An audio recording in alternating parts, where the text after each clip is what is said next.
తెలంగాణ రాజకీయాల్లో కీలక పరిణామం చోటు చేసుకునుంది.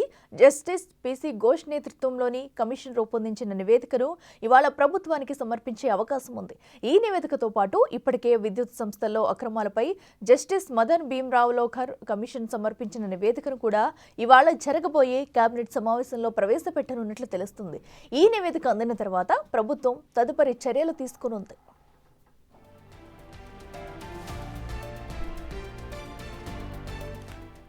మేడిగడ్డ బరేజ్ కుంగిపోవడంతో పాటు 7 బ్లాక్ పిల్లర్స్ దెబ్బతినడం, అన్నారం, సుందేళ్ల బరేజీలకు సిపిఎస్ల నేపథ్యంలో గత ఏడాది ప్రభుత్వం న్యాయ విచారణకు ఆదేశించింది. కమిషన్ బరేజీల నిర్మాణంలో భాగస్వాములైన వారందరినీ సుదీర్ఘంగా విచారించింది. ఆపరేషన్స్ అండ్ మెయింటెనెన్స్, నిర్మాణ సంస్థలు, నీటిపారుదల, ఆర్థిక శాఖల్లో పనిచేస్తున్న ఉన్నతాధికారులందరినీ విచారించింది. వారిచ్చిన అఫిడవిట్ల ఆధారంగా బహిరంగ విచారణ జరిపింది. అప్పుడు ముఖ్యమంత్రి ఆదేశాలతో కొన్ని నిర్ణయాలు తీసుకున్నామని చెప్పడంతో కేసీఆర్ విచారించింది. అప్పటి మంత్రులు ఈటల, హరీష్ రావును కూడా ప్రశ్నించింది. బరేజీల నిర్మాణంలో వైఫల్యాలపై ఇప్పటికే నేషనల్ డ్యామ్ సేఫ్టీ అథారిటీ నివేదిక ఇచ్చింది.